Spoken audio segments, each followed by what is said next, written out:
Hello everyone, welcome to day 18th of November Lead Code Challenge, and today's question is merge intervals. Let's go through the question as usual. Given an array of intervals where interval has two parts, start and end, merge all overlapping intervals and return an array of non-overlapping intervals that cover all intervals in the input. Pretty straightforward. Let's go through the example. So there is an interval given to us 1, 3, 2, 6, 8, 10, 15, 18. As you can see, 1, 3 is getting overlapped by 2, 6. We need to combine this interval and form a new interval named 1, 6. And the rest of the intervals, it stays as it is 8, 10, 15, 18. So the result has three intervals in it 1, 6, 8, 10, 15, 18. Let's go to the other example. 1, 4 and 4, 5. As you can see, that satisfies the overlapping condition. We need to merge this operation, these intervals, and the resultant would be 1, 5. So, as I explained the question, let's go through the algorithm quickly. So, this is the slideshow that I have created. Let me just start it. So, merge intervals, day 18th. So, here I can clearly see that greedy algorithm will be used. We need to sort the array on the basis of start time. Let's go through the first case. The first case is a valid overlap case wherein the first interval is 1 3 and the other interval is 2 6. There is a slight overlap between two intervals, or there would have been case that instead of 3 we would have been given 2 slash 2. In both the cases, we need to merge, and the resultant would be an interval starting from 1 and ending at 6. How do we go about it? We first sort the array on the basis of start time, and then whenever we see that the next interval is being overlapped by the previous interval, this condition, the previous interval end, is greater than or equal to next interval start. We got the overlapping condition, and in that case we will find the maximum of the end in two end intervals. So maximum of this and this would give us the complete new interval, and the start time remains the same. So hope I made it clear, and the resultant interval would be 1 comma 6. Let's go to the happy case, the other case, wherein there is no overlap. So you simply add it to your resultant answer.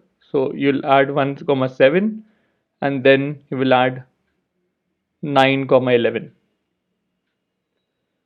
So let's quickly code this up. Specifying the corner case if intervals dot length equals to 0 or intervals dot length equals to 1. That's the happy case that we don't need to do anything in that.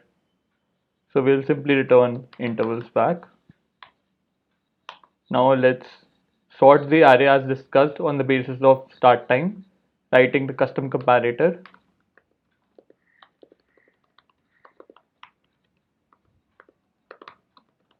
Custom compare new comparator, and here he will override the compare method, public int compare,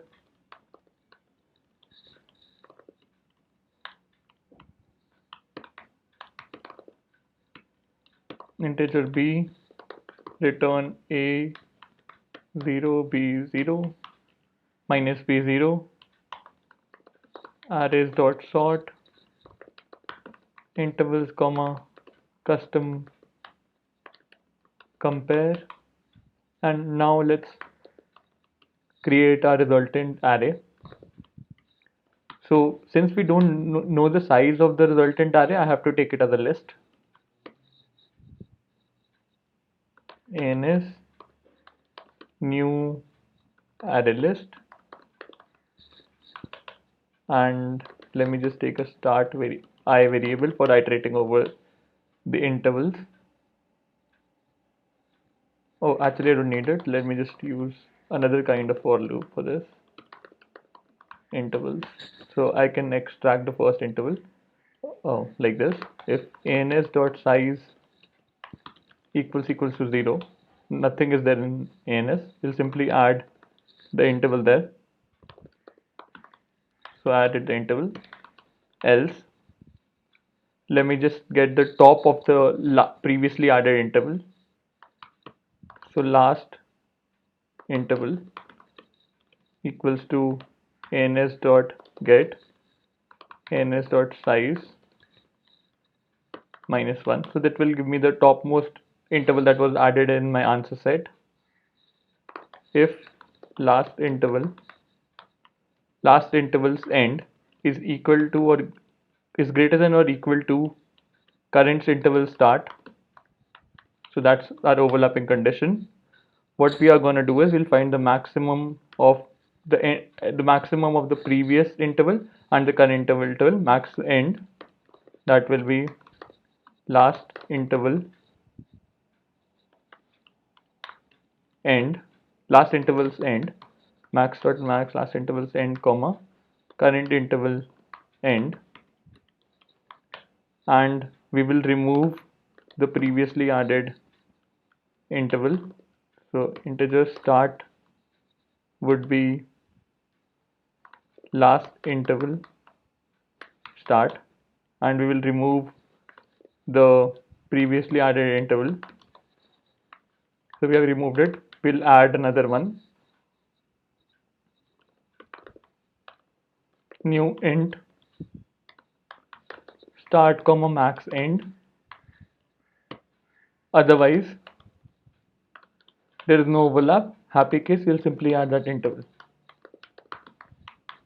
Yeah, here we go, and return ns.toArray new int ns.size and 2. Yeah, so this is standard case of converting a list into an integer array. So please refer Google and it will help you, Stack Overflow, and it will help you there. So let me just submit it. So it's looking fine. Let me just submit the code now. Accepted. So let me just reiterate about the time complexity and the space complexity as well. So we are sorting the array on the basis of a comparator that will take n log n, and we are iterating the array intervals array once that will take the time complexity order of n. So this is order of n, and this sorting method is of order of n log n. This two array will also cost you order of n.